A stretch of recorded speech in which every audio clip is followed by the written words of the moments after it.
Hey, this is Street Level Spirituality with Practical Spirituality, the Basics.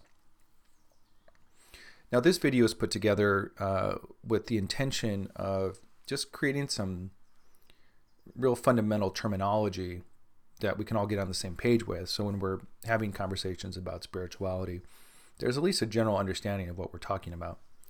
Now, I found that in my research through many different religions and views throughout my life is that there's a lot of terminology I think that that is somewhat assumptive, and we don't also always necessarily understand what we're talking about, but we get a feeling about it, but maybe not necessarily terminology.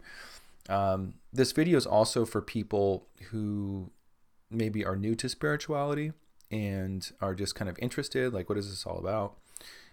So hopefully this is basically my best stab at assimilating, a number of years of research into something that's very practical and grounded and not kind of flighty and kind of hopeful or wishful, but something that we can really grasp and understand and apply to our daily lives, something that's meaningful. So let's dig in. So the first question is, what is spirituality? And the best definition I could come up with my research is that spirituality is the quality of being concerned with the human spirit or soul as opposed to material or physical things. So we walk through our lives, we deal with our bills, our jobs, our relationships with people, and we do what we're supposed to. We get the paycheck, we pay the bills, we do all the things, and then we get home and maybe there's a time in our life where we don't necessarily feel very fulfilled, or kind of like, well, what's all this worth? Why am I doing this? And I think that's when spirituality kind of rears its head. And often what I see is sometimes, there's this idea of the pendulum swings, right? So we swing way too far into the material world, and then people want to escape and balance things out and kind of can get a little extreme on their spiritual excursion, so to say. So some people look for gurus or extreme religion, anything to kind of escape things. And I think practical spirituality is more about recognizing that we're on this quest to have more meaning in our lives, and how do we do that and apply that in a very practical manner that still works with the material world. So anyway, back to the definition of spirituality. I think to really understand this, we need to understand every word of this description.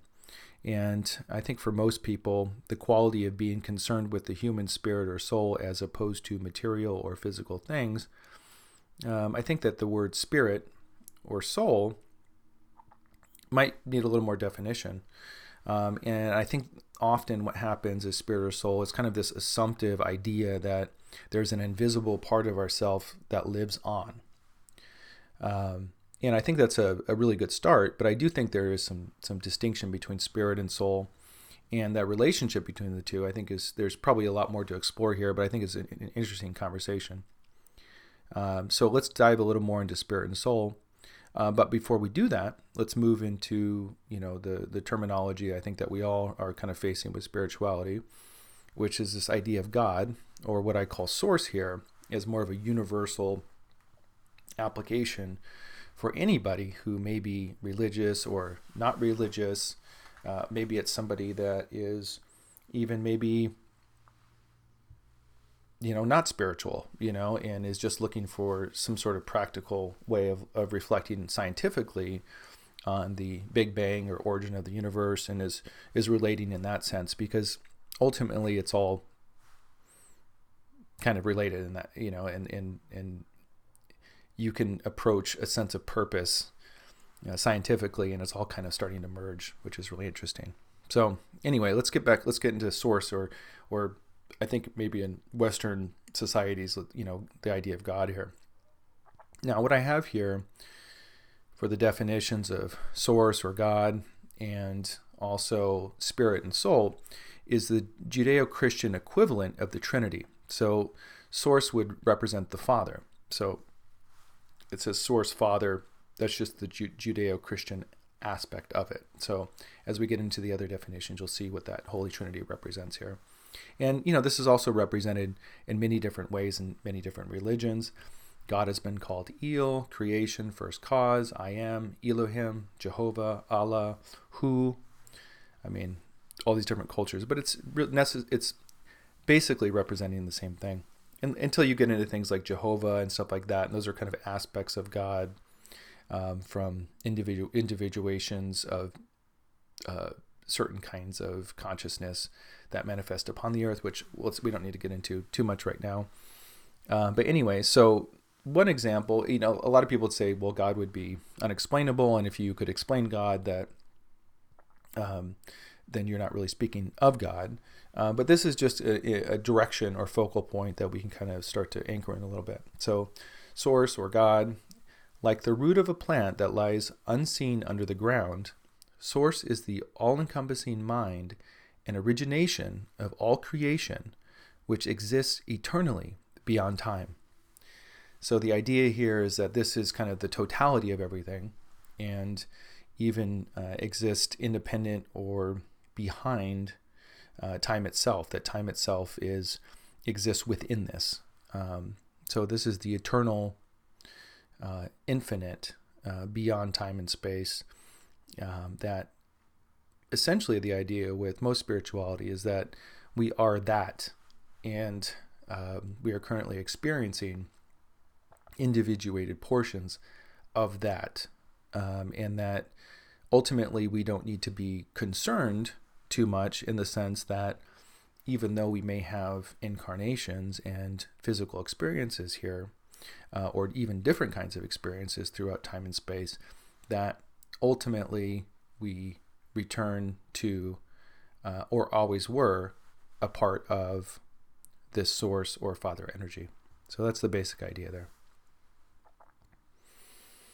Now let's look at the difference between spirit and a soul, which I think there's a lot more to the subject matter. I'm trying to keep this kind of simple.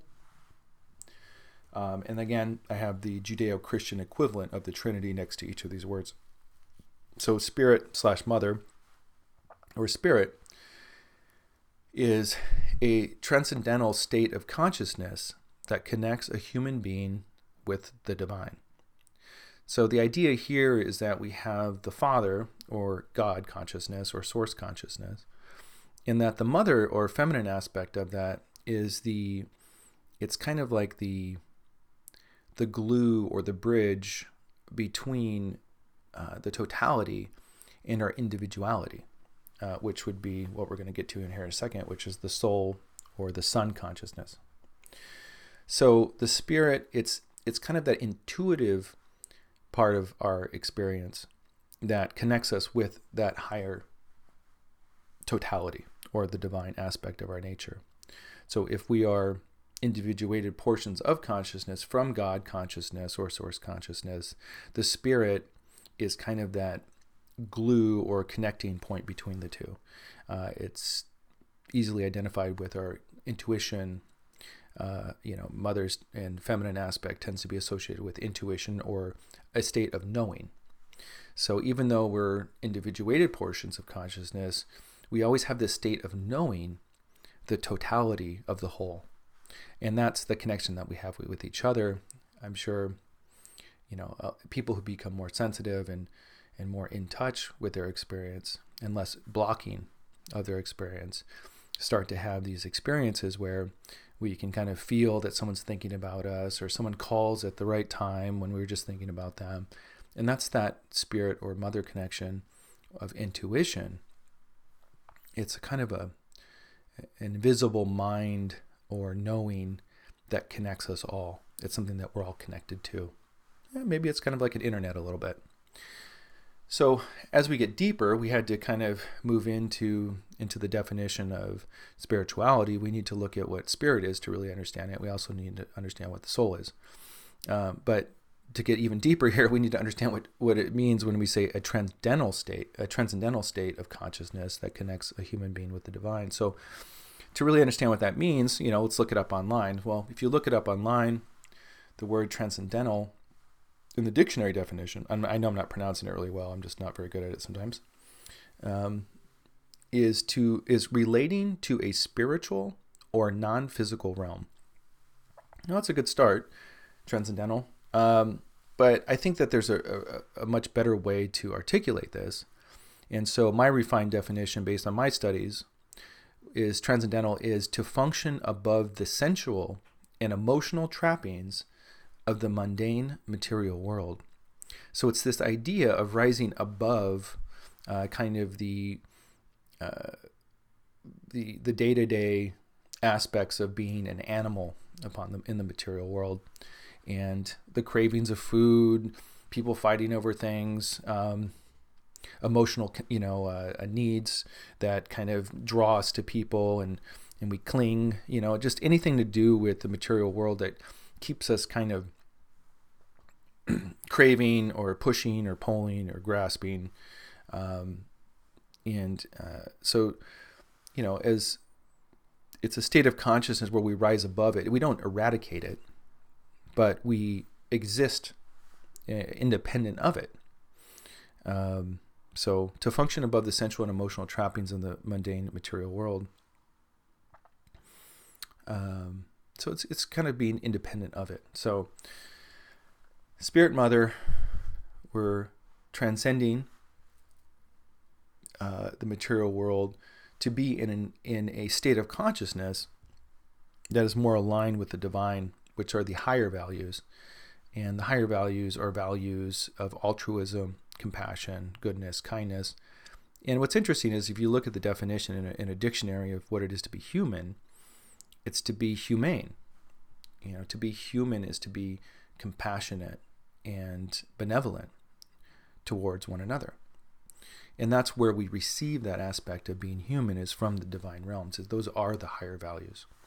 So if we live our life just to live like an animal, and I think science these days really perpetuates this idea that we're here just to be animals, or we are just animals, then that our value systems are around that, and we believe that we have to kill to survive, and we believe that we have to be cunning, and we believe that we have to kind of perpetuate this animalistic nature that keeps the consciousness of our humanity really from being human. We become inhuman because the definition of inhuman is to lack those characteristics of compassion or benevolence.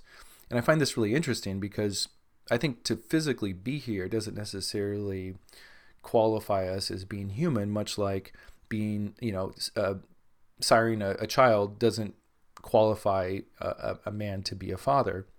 So in that sense, we have to really focus on our compassionate and benevolent nature to truly be human. And arguably, based on the way the world is, I think it's arguable that you could say that many are not human, or do not qualify for that definition. So we're connecting with this divine or these higher values. It's a transcendental state of connecting with this intuitive state that exists with higher values. So, and this all functions together. So we have the soul. So the soul, or the son, which is the Judeo-Christian Trinity aspect of these three elements, is an individuated portion of Source which carries with it a record of its experiences from the beginning to the end of time. Souls were made to co-create and diversify creation, and were created in masculine and feminine pairs. Now that's a lot of information, and we can get more into that. But the idea is that, I think they talk about this in the Bhagavad Gita and Brahma sleeping and awakening. And it's this idea that consciousness, or this source consciousness, kind of slumbers and then awakens, over these vast amounts of time. And, it's, so is life, right? As above, so below. We slumber in our own lives. And it's the idea that, I guess you could humanize this idea in the sense that when you wake up in the morning, it's really exciting, and you're like, "Oh, I'm back here. Wow, I can't believe I made it," And there's all these creations and experiences and things to go out there in the world and accomplish and do. And then once we do our work, we're tired and we return to slumber. So in that sense, source or God consciousness, the idea is that it functions the same, is that it manifests out from invisibility, just purely mental state into a physical state. And once it enters that physical state, it fractures from singularity into duality, and then onward into ultra complex fractal reality. And so the idea is that souls were made to kind of share this experience and to co-create into their environment. So even though primary creation was created, the idea of souls were to go out and to create more complexity and intricacy and beauty and possibility and opportunity within creation. So souls themselves, according to Edgar Cayce, didn't necessarily occupy a particular form that is easy to comprehend. We kind of tend to need to humanize things to truly comprehend things, but it's the idea of these consciousnesses, individuated consciousnesses that were made in these feminine and masculine pairs, which are co-creators. It's negative and positive energy. It takes that polarity to create anything in the world. So, and that's a balance of direct force and nurturing and creation and bringing something to full term, much like you see with a woman with a child. Masculine tends to be initiatory, feminine tends to be nurturing and, like I said, bringing something full term. So the idea here is that, the sun, you hear the sun in Judeo-Christian terminology, it's the idea of this individuated consciousness or part of the Father being manifest into the world.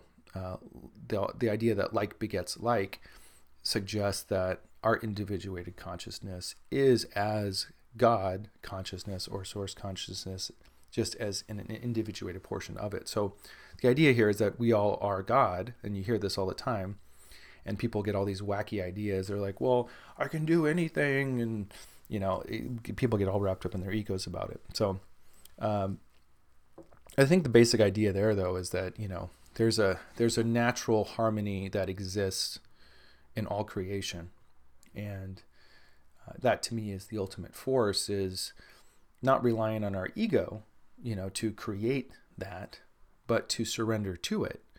And that within that, we don't give away our future or our power, but we kind of cultivate our power within that. When we surrender to the harmony that is pre-existing, it provides a platform for all sorts of beautiful expression. So anyway, that's my divergent conversation there. So basically we have the idea here that source is the Father. It's the totality of all things. Some people call it God, whatever. The Spirit is this kind of intuitive, invisible glue that connects everything. I guess that's kind of like the force, right?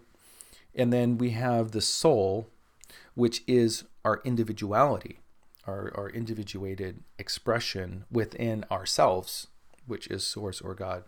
So that's kind of the idea of the Holy Trinity, the Father, Mother, Son, source, spirit, soul. That's 3 S's, isn't it? That's interesting. So when we go back to this idea of what is spirituality, the quality of being concerned with the human spirit or soul as opposed to material or physical things, that hopefully gives us a little bit better of an understanding of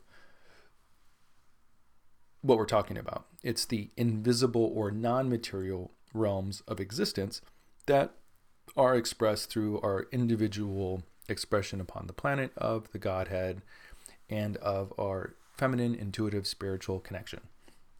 There you go. So hopefully I didn't lose everyone on that, but I'm really into practicality. I'm really into kind of figuring out what this all represents and being really arming people with an understanding of what's happening here. So why spirituality? This is more for people who are new to this. Modern life puts an emphasis on a healthy ego. To do well is to make a good amount of money, get married, have kids, buy a house, build a nest egg, retire, and then die. Often things will not turn out the way we would like, and it doesn't feel good. Intuitively, we begin to wonder if there might be something more, a more meaningful purpose. So, things are changing a lot. It's not so much the same. It's not just making money and getting married these days. People are wrapped up in image and all sorts of wacky stuff. But, the general idea of success is much defined by social acceptance and money. And that can be a trap because it doesn't pertain to anything to do with who you are on the inside, what your personal needs are, and what your soul needs are.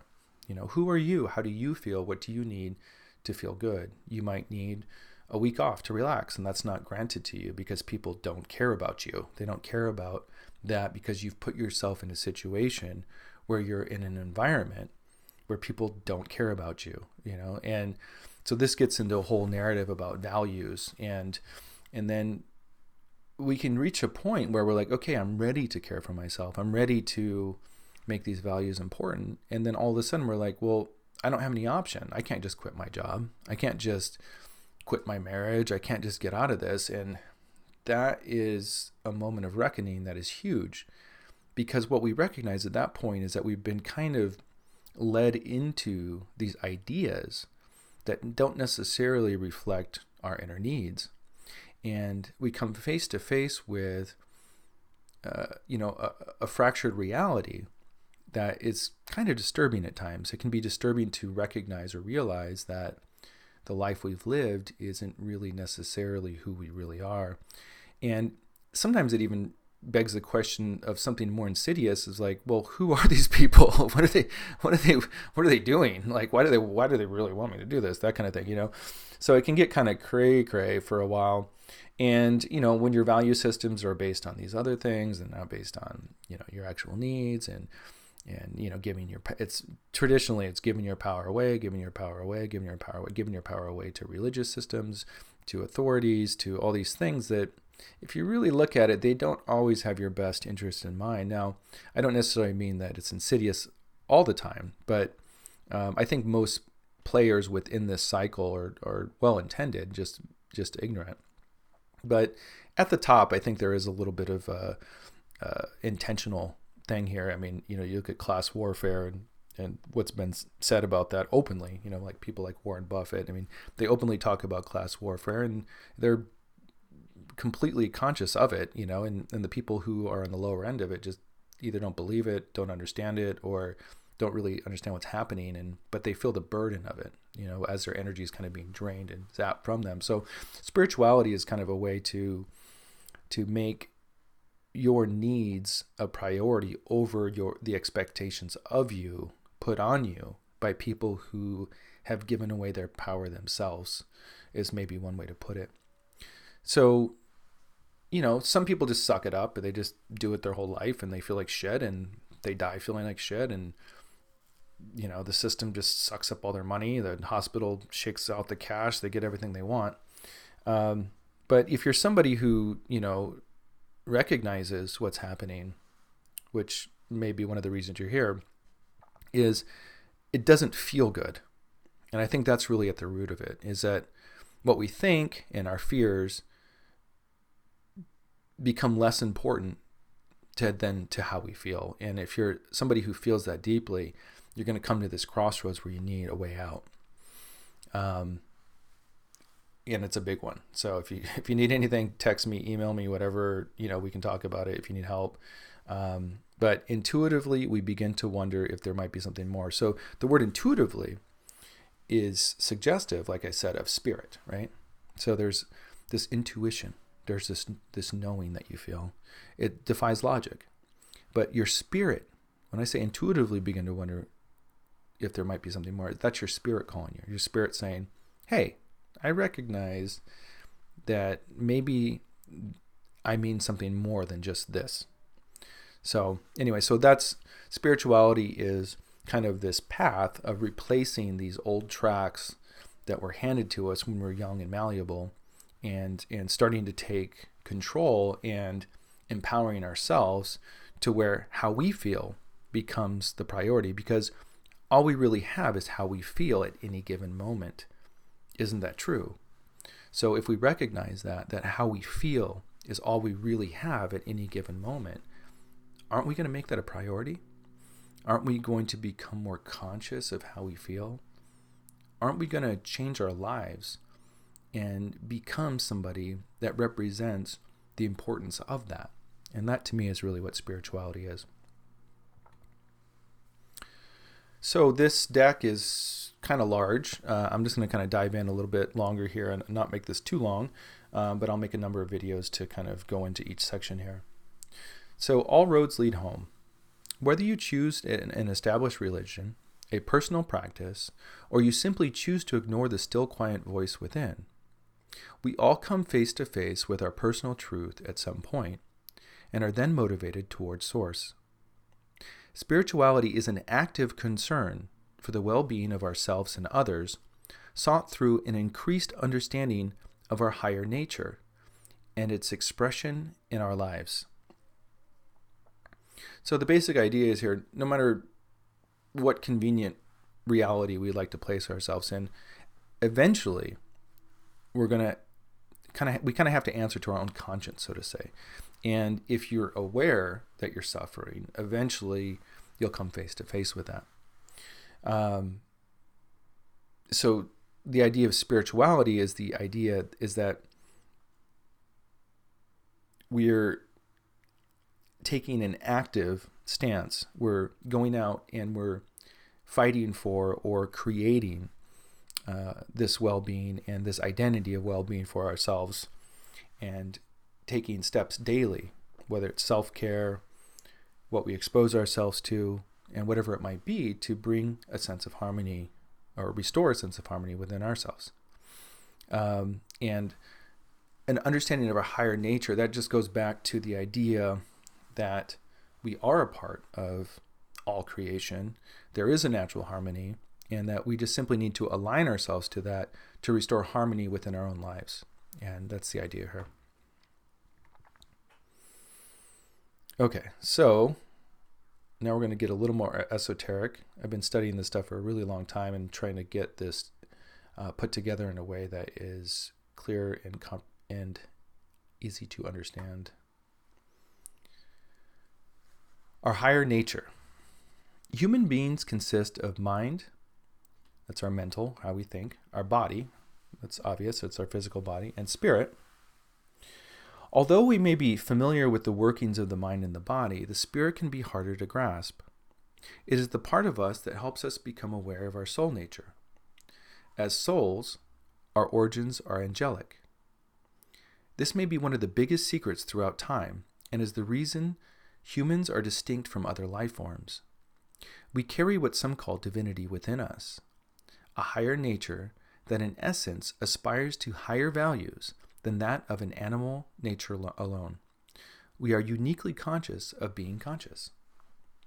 So this can be a big one, but it's the idea that as souls, we have an angelic nature, and this angelic nature is this being that emerges and goes out and creates in within creation to diversify creation.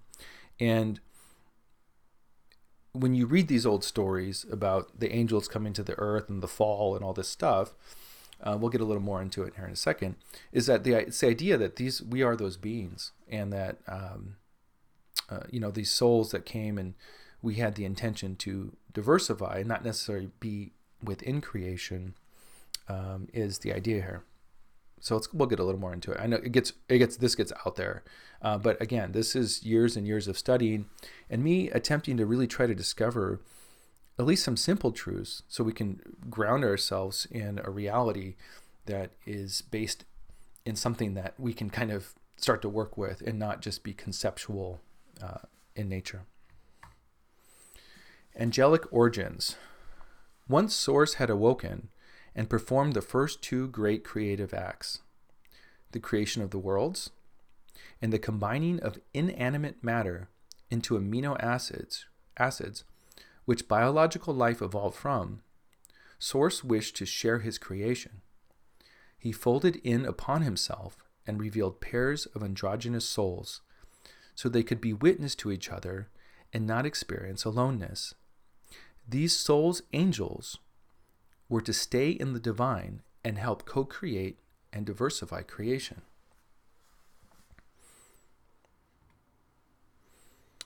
The fall. Around 10 million years ago, simply out of curiosity and pride, some of these souls began to manipulate life forms on the earth that was outside of its natural evolutionary plan.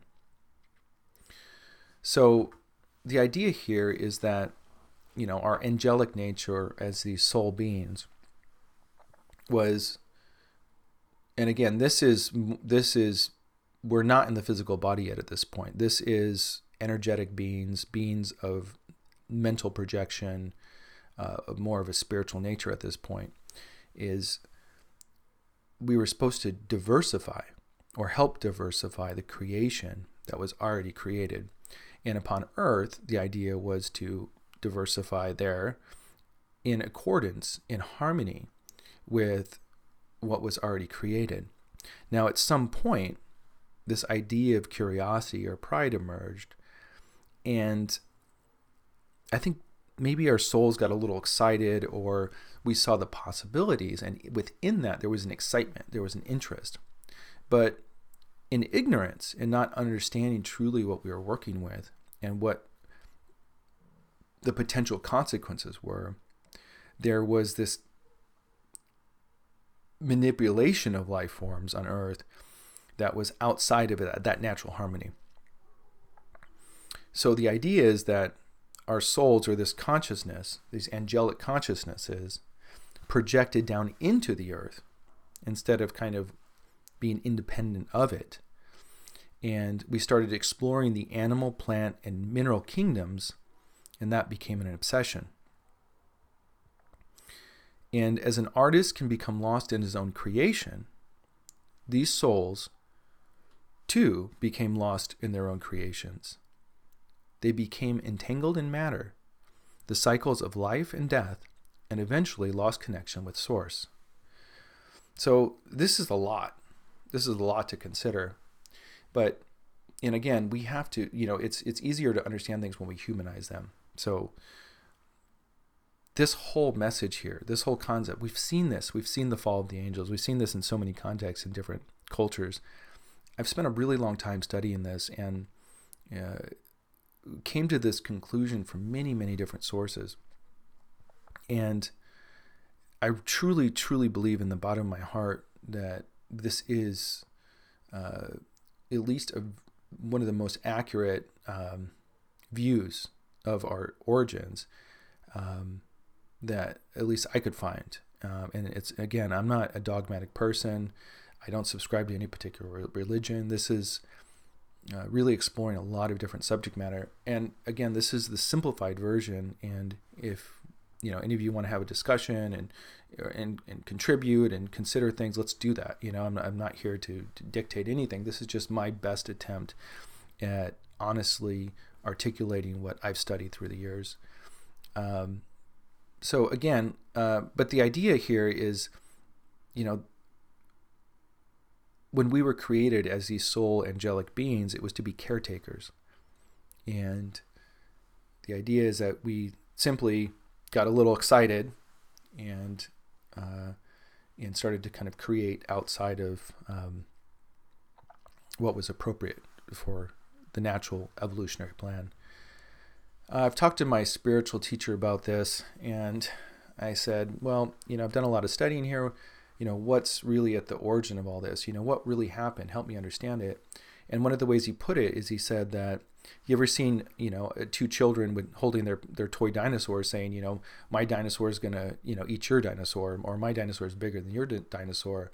And I find that a little bit astounding, because what I saw there, what I heard there, was this suggestion that, we were able to kind of procreate and progenerate life forms through our own minds and through our own creative powers, to the point where maybe we were being a little irresponsible, to the point we were creating beasts or creatures or things for not necessarily the most harmonious reasons, or with respect to those life forces and those creations and their own suffering and their own experiences. So I think that, if we look back and say, okay, well, a lot of people would say, well, what's the original sin or all this negative stuff? I don't really see it in that way. I see it in the sense that, what did we do? What are we attached to? What are our origins, and what are we trying to overcome here? And I think that ultimately, as creative beings, to restore those creative powers is to restore our respect for those creative powers, recognizing that when we create without respect to someone else, ultimately we all suffer. So that it's just understanding that there's a responsibility in what we create, and whether or not this is true in the past, it's definitely true right now.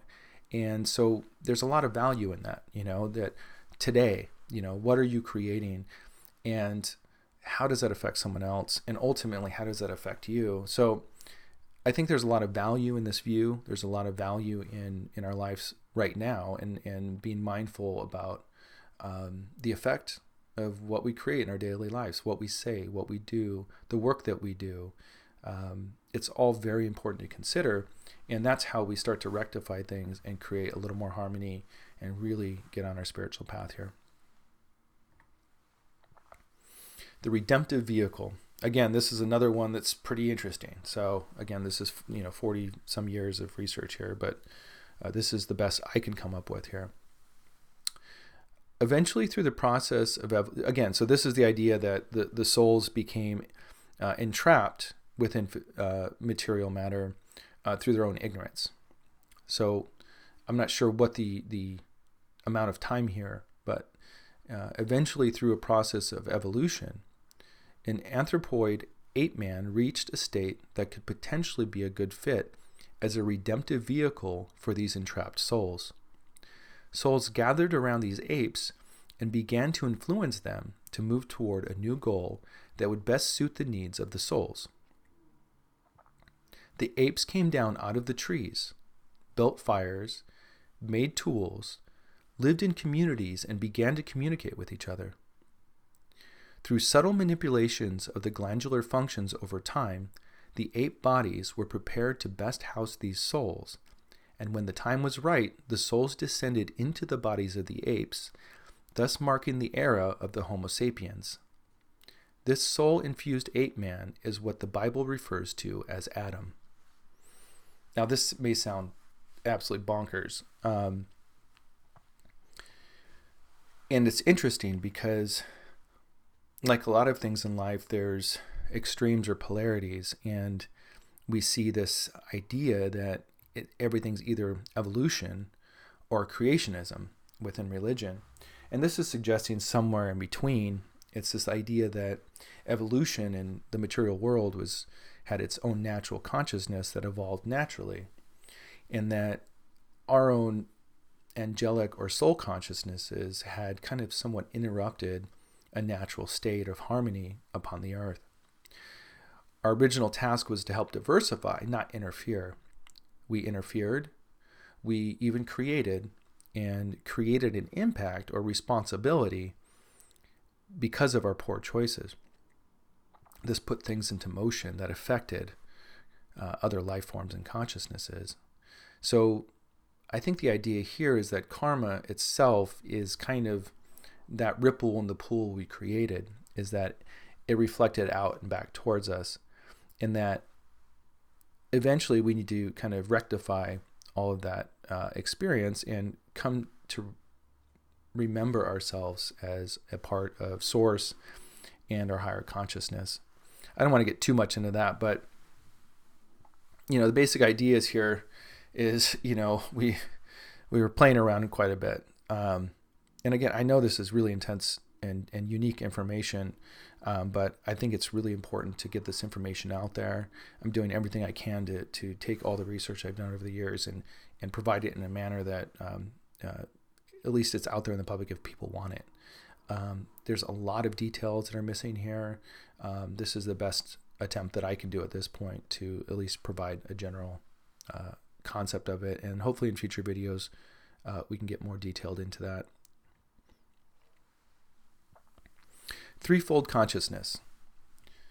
When these souls incarnated, they brought divine consciousness, or what is called the superconscious, with them, a remembrance of their source and of all past and future potentials, a mind beyond time, and along with conscious mind and divine spirit consciousness, there was now a third dimension of the physical body, which is the subconscious, and naturally all of the instinctual and reactionary emotional aspects of the animal kingdom to manage and incorporate. The senses became so overwhelmed, it was almost too much. So, as I was told that, to understand this, is that as our souls utilized and kind of infused and kind of took over some of these primate bodies, I should say, to use as a redemptive vehicle moving forward to kind of spiritualize the monkey body, to align it with these higher values that I was talking about earlier. That it was almost too much. That the sensory function of feeling and sound and touch and scent and color and all that stuff was overwhelming. And I think what's interesting here is that it speaks to, I think, people who have panic attacks. I've had this myself, where sometimes you can just be in your body and it can feel so overwhelming, the situation you're in. Too many colors, too many activities, too many things. And I think maybe that's also why, we're kind of drawn to like beer or stimulants that kind of numb the senses to a certain degree, is that it helps us kind of like function better to be less kind of overwhelmed by them, which I think is just really fascinating. So it basically, what I'm seeing here is that, we have this consciousness that's kind of used an animal body as a way to return to its true nature and kind of rectify its karma, so to say. And that the way to do that is, from what I understand, is the emotions. I was just reading this yesterday. The emotions are what bind our consciousness to the earth plane, to the material realms here on earth. It's our emotions. So, and it's not to become dispassionate or to be emotionless, but it's to utilize our emotions to become more sensitive to the needs of others and the world, to become more sensitive to, kind of how we can best serve in the world, and not have our emotions continually entrap us in things that we are attached to or things that we would like to grasp onto. Ultimately having a higher faith or belief that no matter what happens, our true source and our true origin was never born into this world, and we are eternal from day one, and we continue to be, and that when we act from that state, there's a sense of peace and harmony because we are infinite, and that harmony begets harmony. Everything is one to one. So as we harmonize and start to identify back with that harmony, which is what we are, that becomes our reality once again, and we free ourselves from those attachments. Forgotten origins. The physical body brought about a focus in time and space, and the conscious mind came to the forefront of their experience. They became engrossed in the immediacy of physical need, desire, and self-preservation. Their true origins slowly faded away and were relegated to stories handed down from one generation to the next, or but faint echoes which may arise in dreams. As intuitive divine souls, and through preparation between incarnations, they slowly became more conscious and have evolved their bodies into the current human form. We are these humans. So we're slowly bringing into harmony the higher values in the animal body. The animal body's scared, it's protective, it's defensive. As we focus more and more on these higher values of altruism and love and compassion, what really makes us human beings, which is interesting. That's the definition of human, is compassionate, benevolent. So it is these divine aspects. There is our divinity within a monkey body that makes us human. It's really interesting. Where did this come from? So this explains a lot. It's really fascinating. And again, this doesn't have to be about belief. Just look at things for yourself. Look at why things seem strange. Why are we conscious of being conscious? Why is it that we have this undying need to evolve and grow in our consciousness and our consideration for each other? These are the higher values.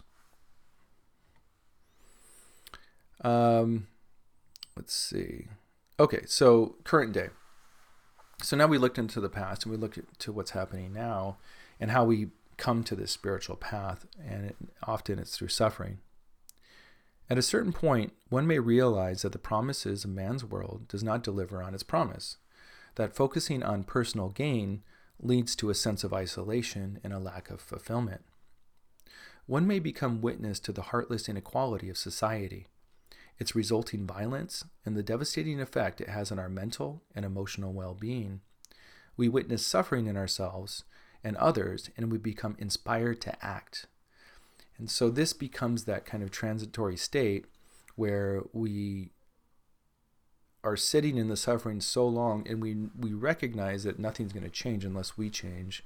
And that becomes really the powerful catalyst for true spiritual movement, and not superficial spiritual movement. I think that, something that I'm really trying to be a voice within is a lot of this kind of rainbow or overly optimistic or kind of escapism spirituality that's out there. And I think this is the transition point for a lot of people, is that, I think a lot of people go on that spiritual path. They go to India, they want to talk to the guru, they do the whole thing. And then ultimately they still feel bad, or they still don't feel great, and they're kind of expecting a high, and I don't think that the high comes before the low. I think there's a little bit of and I don't even think there's really a high or a low per se. That's the perception when we're still in that mindset. And that's kind of that monkey mindset, So to get out of that monkey mindset and to really align with the higher values, you have to just see it. The monkey mindset doesn't work. It doesn't work for you. It doesn't work for other people. And that, altruism and learning and kind of committing the self to the mastery of the self, to master the inner adversary, the part of us that creates suffering for ourselves and others, is really that path to that higher expression. And as we come to terms with that more and more and more, the more things become lighter and we become more skillful in how we go about interacting with ourselves and others through our lives. But anyway, so the suffering can often be this really major transitory point, and it just kind of happens sometimes. I don't really know that. I don't know if it really happens by choice. For me, it was definitely circumstantial. I just entered a state of great suffering and witnessed great suffering, and I just really wanted to do anything I could to create something meaningful in my life. Know thyself. So this comes to that point of the inner adversary. And, I think the Gnostics taught a lot about this in a lot of different spiritual groups, but it's this idea that, the domain that we have power over is, the things that we actually have power over are self-evidently our domain. So what is the domain for myself? Well, I look out into the world and I say, can I go change what the president's doing? No, I can't. Can I go change what my neighbor's doing? No, I can't. Can I go change, what I'm wearing? Yes, I can. Can I go change, how I articulate myself in the world? Absolutely. Can I speak from a place that is informational, helpful, and constructive? Absolutely. Can I hurt myself? Absolutely. So we start to recognize that the things that we actually have power over are the choices that we make for ourselves and not the outer world. So that really gives us a lot of insight into where we should be focusing our attention. So this is the part I think where a lot of people lose interest in the spiritual path, because it means they're going to have to do something and not be recognized for it, and when we're still in that kind of monkey state, we need recognition. We need people to acknowledge us. We need to appear to be cool and interesting so people like us. But then, we're attracting people who value that also. So, which again will also always push you back to your spiritual path. So, I think there's this initiation and often a reluctance at the gates of this initiation to really move forward, just simply because we would lose this identity that we've created that's very false. Once we lose this identity, it can be awkward, it can be uncomfortable, it can feel like we're nobody and that nobody's going to like us and all this crap. Is eventually you get over that and you start to see your values change, and you start to see the benefit or benefits that come from changing these value systems. And then what's really cool, at least what I experienced, was I started to attract people with similar value systems, and everybody takes responsibility for their own emotions, their own reality.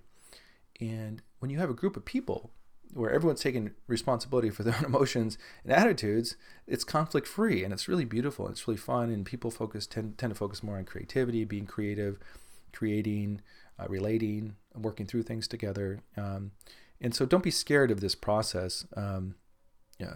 As we start to face ourselves, it's really overcoming the inner adversary, and it just takes time. It just takes time to be with yourself, and it takes patience and kindness.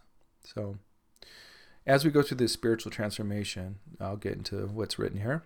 Know thyself. Initially, this can come out as anger, and we point fingers at everything that is wrong in the world. But soon we realize that being angry does not change people, and it is only us who suffers in our minds and in our bodies because of it. Soon a new inspiration emerges, and we recognize that if we first nurture ourselves and gain strength and inner wisdom, that if we can overcome our own inner adversary and be gentle with ourselves, we can then be a template for change we want in the world. It's a lonely journey. It's freaky. I'll be honest with you. But the world's changing. It's really, really cool what's going on in the world right now. And if we want to create peace, if we can make all these dreams come true by transforming ourselves. It's not changing the world. It's changing ourselves. And when millions of people do that, the world will change without any effort. So we can do that. And when we do it for ourselves, it's kind of this beacon of light for other people. People really start responding to it. People get a kick out of it. People are impressed. They want to know your secret. They want to know what's going on. And it's a really beautiful thing. It's changing our value systems and getting more creative with what we do, and always serving love no matter what we do, no matter what the circumstances. It's a really powerful thing. So there's a lot more in this deck. I think we're coming up on an hour here. I think I'm going to leave it there, and then I'll do some follow-up videos. So please subscribe. I'm really trying to grow my channel and to make my spiritual work my focus on a general basis. If you guys would like a reading, I do tarot, I do astrology. If you just want to talk about life, if you want to talk about your spiritual path, whatever you need, I'm happy to do something for free, for a donation. If that's possible, that helps me a lot just to survive my basic needs. Anyway, I really appreciate you joining me. The spiritual path is kind of interesting and not very intuitive sometimes, and understanding what this is all about can be really confusing and a little bit frightening sometimes, but keep focused that everything is one-to-one. So don't get too mental about things. Get in your body. We need to really be in our bodies, in our feeling state. And, maybe it sucks. Maybe it sucks to be in your body. Maybe it hurts. Maybe we didn't treat it very well for very long, but now we can. We can take the steps to take care of ourselves, do a little bath time, do some stretching, whatever it takes to make you feel better. So I'll leave it at that. I hope you guys are having a wonderful day, and please subscribe. Please come back for more. I'll have some more soon, and sending lots of love to you, and thank you everyone for doing the spiritual work. Take care.